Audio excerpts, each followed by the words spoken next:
Hello guys अंडरस्को प्यासी दिल की चाहत के नाम से नई दिलचस्पी कहानी स्टार्ट किया है। हर दिन नया एपिसोड पाने के लिए वीडियो को लाइक चैनल को सब्सक्राइब करें प्लीज। चत्री मेरी आज हाई शादी होगी। इश्की रूही और मिशा तीनों नीचे हॉल में आ जाते हैं। आज सिंघानिया मैशन लाइट से जगमगा रहा था। चारों तरफ सुंदर फूल से डेकोरेशन की हुई थी। हॉल के बीचों बीच मंडप बना हुआ था जिसमें अभी एक पंडित बैठा हुआ था। ये शादी अटेंड करने देश के बहुत बड़े बड़े लोग आए थे और मीडिया वाले भी थे।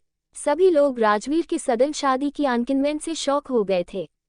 आज सभी न्यूज चैनल की हाईलाइट ये शादी ही है। कोई भी राजवीर सिंघानिया की शादी मिस नहीं करना चाहता था। जब तीनों नीचे आते हैं तो वहां मौजूद सभी लोगों का ध्यान उनकी तरफ चले जाता है। घर वाले तो मिशा का ये अवतार देख के शोक में ही चले गए और सारे गेस्ट बस इश्की की खूबसूरती देखे जा रहे थे, खास करके लड़के। तभी मिशा के पास एक आदमी आता है जिसका नाम अर्नव सिंघानिया था। ये राजवीर के पिता है। इनकी उम्र 51 है पर दिखने में अभी भी थे 43 या 44 के ही लगते हैं। अर्नव जी मिश्रा के पास जाके कहते हैं, क्या बात है, मुझे तो लगा था आज तक मेरे 3 बेटे हैं पर आज पता चला मेरी एक और बहुत खूबसूरत बेटी है।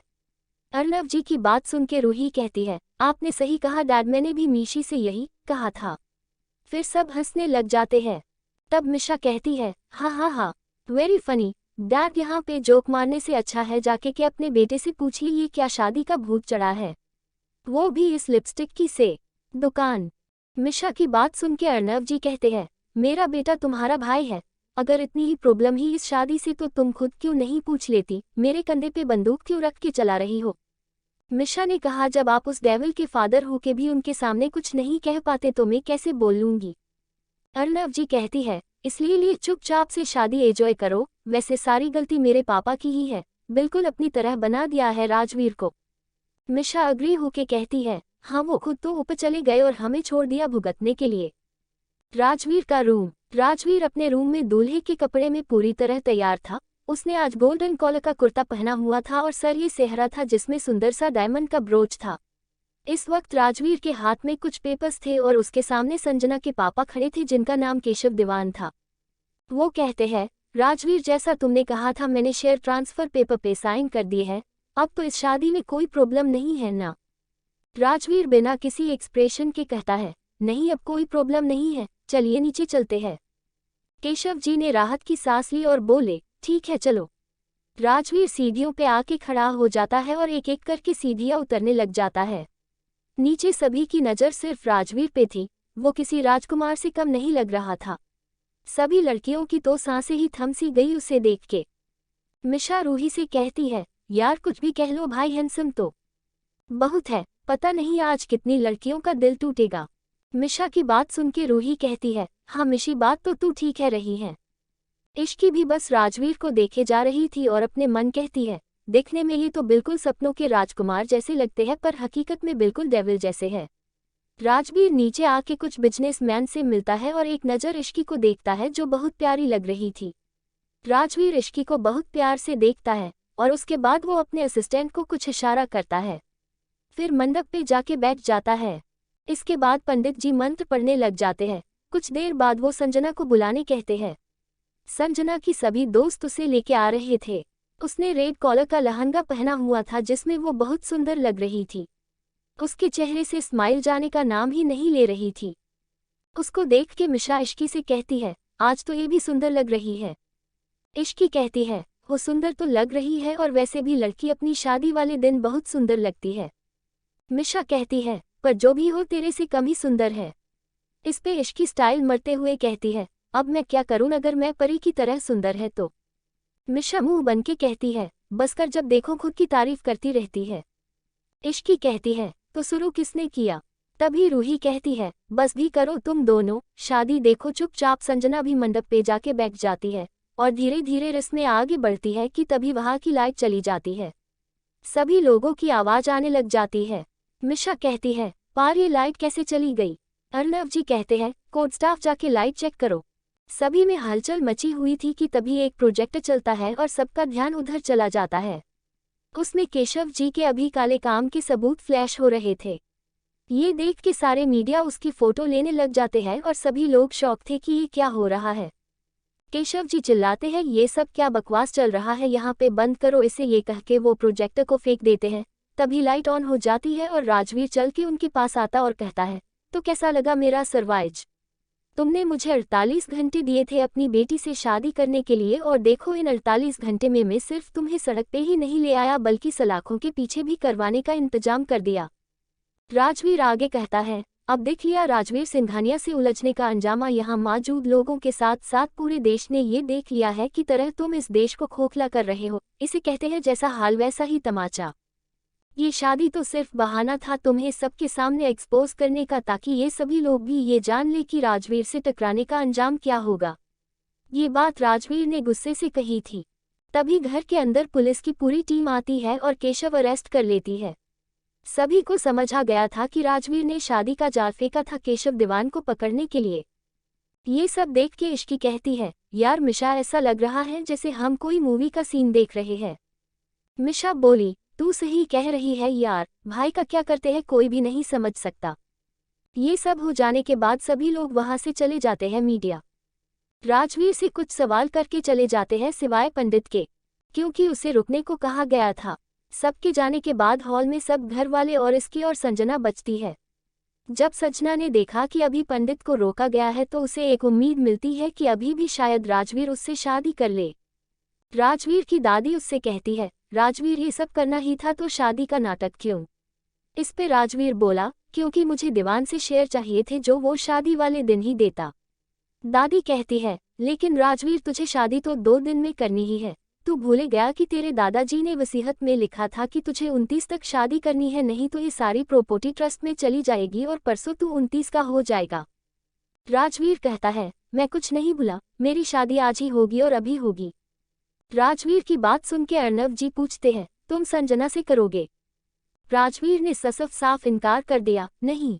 राजवीर का जवाब सुन के सभी घर वाले कंफ्यूज हो जाते हैं, क्योंकि वहां संजना ही थी जिससे राजवीर शादी कर सकता था। To be continued. Hello friends, आपको आज का एपिसोड कैसा लगा प्लीज कमेंट में बताएं, और ये स्टोरी अच्छी लग रही है तो please review the. Thank you. चफोर डेविल से शादी कैसे कर सकती हूँ? आज का चैप्टर समझने के लिए पिछला जरूर पढ़े। राजवीर का जवाब सुन के सारे घर वाले सोच में पड़ जाते हैं कि राजवीर किससे शादी की बात कर रहा है। सभी सोच में ही थे कि तभी संजना की आवाज आती है, तुम ये क्या कह रहे हो राजवीर? तुम तो मुझसे प्यार करते हो ना? संजना की बात सुन के राजवीर गुस्से से कहता है, तुम्हें मेरा नाम लेने की परमिशन किसने दी? संजना लगभग रोते हुए बोली, लेकिन तुमने खुद मुझसे शादी की बात की थी। राजवीर बोला, ये सब मैंने तुम्हारे बाप के काले कारनामे को सामने लाने के लिए किया था। संजना से कि कहती है, लेकिन इसमें मेरी क्या गलती है? तुम मेरे साथ ऐसा क्यों कर रहे हो? राजवीर गुस्से से कहता है, तुम्हारी क्या गलती है? तुम्हें क्या लगा था तुम मेरी ड्रिंक को स्पॉइल कर दोगी और मुझे पता भी नहीं चलेगा? तुमने ये सब किया क्योंकि मैंने ऐसा करने दिया। मेरे गुस्से से अगर खुद को बचना है तो यहाँ से निकल जाओ। राजवीर को इतने गुस्से में देख संजना वहां से चली जाती है। घर में भी सभी लोग डर जाते हैं। अर्नव जी कहते हैं, अगर तुम्हें संजना से शादी नहीं करनी तो किससे करोगे? अर्नव जी की बात सुन के राजवीर इश्की की तरफ पलटा और उसकी तरफ चल दिया। ये देख के इश्की मिशा के कान में कहती है, ये डेविल हमारी तरफ क्यों आ रहा है? मिशा कहती है, मुझे क्या पता, मैंने तो आज कुछ भी नहीं किया है। इश्की मिशा बात ही कर रहे थे तभी राजवीर उनके पास आ जाता है और इश्की का हाथ पकड़ के मंडप की तरफ ले जाने लग जाता है। घर के सभी लोग ये देख के शॉक हो जाते हैं। इश्की को भी कुछ समझ नहीं आ रहा था ये क्या हो रहा है। वो तो राजवीर के गुस्से को देख कुछ बोल ही नहीं पा रही थी। तभी दादी जी हिम्मत करके कहती है, राजवीर बेटा ये क्या कर रहे हो? राजवीर एक वर्ड में जवाब देता है, शादी। राजवीर के इस जवाब को सुन के सभी घर वाले चुप हो जाता है, क्योंकि राजवीर के वर्ड के पीछे छुपे हुए गुस्से और इरिटेशन को सब समझ गए थे। मिशा अपने मन में कहती है, मेरी प्यारी दोस्त की आज बलि चढ़ने वाली है, मुझे कुछ करना चाहिए। मिशा आए बढ़ती है राजवीर को रोकने के लिए कि तभी दादी उसका हाथ पकड़ के नामे सिर हिला देती है। मिशा चुपचाप खड़ी हो जाती है। राजवीर इश्की को लेके मंडप में बैठ जाता है और पंडित जी को मंत्र पढ़ने के लिए कहता है। इश्की अपने मन में कहती है, ये क्या हो रहा है मेरे साथ? शादी, वो भी इस डेविल से? नहीं नहीं नहीं, मैं जरूर कोई सपना देख रही हूँ। इश्की ये सब सोच के मिशा की तरफ देख है जैसे कह रही हो कि बचा ले। मिश्रा भी उसकी शक्ल देख के बेचारी जैसी शक्ल बना लेती है। ये देख इश्की समझ जाती है कि अब कोई इस शादी को नहीं रोक सकता है। इसकी हिम्मत करके राजवीर को कहती है, ये आप क्या कर रहे हैं मिस्टर सिंघानिया, मुझे आपसे शादी नहीं करनी है। इसकी की ये बात सुन के राजवीर उसे गुस्से से घूर के देखता है, जिससे इसकी डर के चुप हो जाती है और गर्दन नीचे कर लेती है। तभी पंडित जी फेरों के लिए कहते हैं। राजवीर खड़ा हो जाता है लेकिन इश्की नहीं होती। ये देख राजवीर उसे खड़ा करता है और फेरे लेने लग जाता है।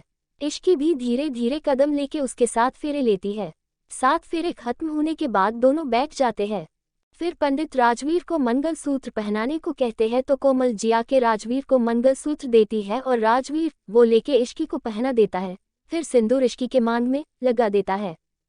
फिर पंडित जी कहते हैं, शादी पूरी हुई, अब आप लोग आज से पति पत्नी हैं, अब आप लोग मुझे का आशीर्वाद ले लीजिए। ये सुन के इसकी अपने होश में आती है। फिर वो सोचती है, ये मेरे साथ क्या हो गया, मेरी शादी हो गई, वो भी इस डेविल से, मैं कैसे रहूंगी इनकी ये सब सोच ही रही थी कि तभी राजवीर उसे लेके दादी के पास जाता है और उनसे आशीर्वाद लेता है। राजवीर और किसी के पास आशीर्वाद लेने नहीं जाता है देख के अर्णव जी और कोमल जी का बुरा लगता है, पर सभी को पता था कि राजवीर ऐसा की करेगा। अर्णव जी राजवीर से कहते हैं, तुमने इसकी से शादी कर ली ठीक है, लेकिन जिस वजह से की है इसके लिए ये शादी वैध नहीं है। इसकी की उम्र अभी 19 है और लड़कियों की शादी की लीगल एज अब 21 हो गई है। कोर्ट इस शादी को एक्सेप्ट नहीं करेगा, तुम्हारी शादी रजिस्टर नहीं हो पाएगी। राजवीर अर्णव जी की बात सुन के कहता है, आप इस बात की चिंता मत कीजिए, मैंने वसीयत में अपनी शादी की एज 29 से 32 करवा दी है। इसका मतलब इश्की के 21 होने तक का टाइम है हमारे पास, जब इसकी 21 की होगी शादी रजिस्टर हो जाएगी। राजवीर ये बात बोल के अपने रूम में चला जाता है और नीचे सभी लोग खड़े रहते हैं। कोमल जी इश्की के पास आके उसे प्यार से आशीर्वाद देती है और कहती है, बेटा अब इस पवित्र बंधन में बंधी हो तो इसे पूरे दिल से निभाना। तभी मिशा आके कहती है, पवित्र बंधन में या जबरदस्ती के बंधन में, आप सबने भाई को रीका क्यों नहीं। दादी कहती है, मिशा ज्ञात हो जाओ, अब जो होना था वो हो गया है। फिर वो इसकी से कहती है, इश्की बेटा राजवीर का तुमने अभी तक सिर्फ गुस्सा ही देखा, लेकिन मेरा यकीन मानो उसके पास बहुत सुंदर दिल भी है। राजवीर एक बहुत पवित्र आत्मा है। इश्की कुछ नहीं कहती है, वो चुपचाप सबकी बात हो सुन रही थी। तभी मिश्रा इश्की का हाथ पकड़ के अपने रूम में लेके चली जाती है। रूम के अंदर इसकी मिशा की कहती है, पता है मैं मंडप पे उस दिन को कोस रही थी जब मैं तुमसे मिली। मिशा इश्की की बात सुन के कहती है, अब इसमें मेरी क्या गलती। इश्की बोली, तो गलती तो मेरी भी नहीं है। मिशा ने फिर पूछा, तो तूने कुछ बोला क्यों नहीं। इश्की कहती है, बोला तो था, लेकिन उन्होंने ऐसे गुस्से से पूर के देखा कि मैं चुप हो गई। मिशा निराश होके बोली, हाँ तो चुप होने का नतीजा देख, तू उनकी पत्नी बन गई। तभी उनके रूम में कोमल जी आती है और कहनी है, इसकी बेटा तुम अब इस रूम में नहीं रहोगी बल्कि राजवीर के रूम में रहोगी। इसकी जैसे ही ये बात सुनती है तो तुरंत बिल्ला के कहती है, बिल्कुल भी नहीं आर्या, आप मुझे उस डेविल के पास रहने को कैसे कह सकती है। तो जानती है जब वो घर आते थे मैं डर के मारे रूम से नहीं निकलती थी, तो मैं उनके रूम में कैसे रह सकती है। नहीं नहीं मैं नहीं जाऊंगी। मिशा कहती है, तो माए कैसे रहेगी लाई के साथ। तभी रूम में कहीं आती है और कहती है, इसकी अगर तुम भाई के रूम में नहीं गई तो कहीं ऐसा ना हो कि भाई तुम्हें लेने यहाँ आ जाए। इस पे इसकी कहती है, ये आपका कह रही है दी, शुभ शुभ बोलिए। रूही उसका हाथ पकड़ के बोली, तो तुम शुभ शुभ करो और चलो हमारे साथ। मिशा स्त्री की तरफ देख के कहती है, चली जा, इसकी कहीं ऐसा ना हो कि भाई गुस्सा हो जाए। इसकी धीरे से कहती है, ठीक है मैं अपने कपड़े ले लेती हूँ। इश्की अपनी नाइट ड्रेस लेती है और कोमल जी के साथ राजवीर के रूम की तरफ चली जाती है।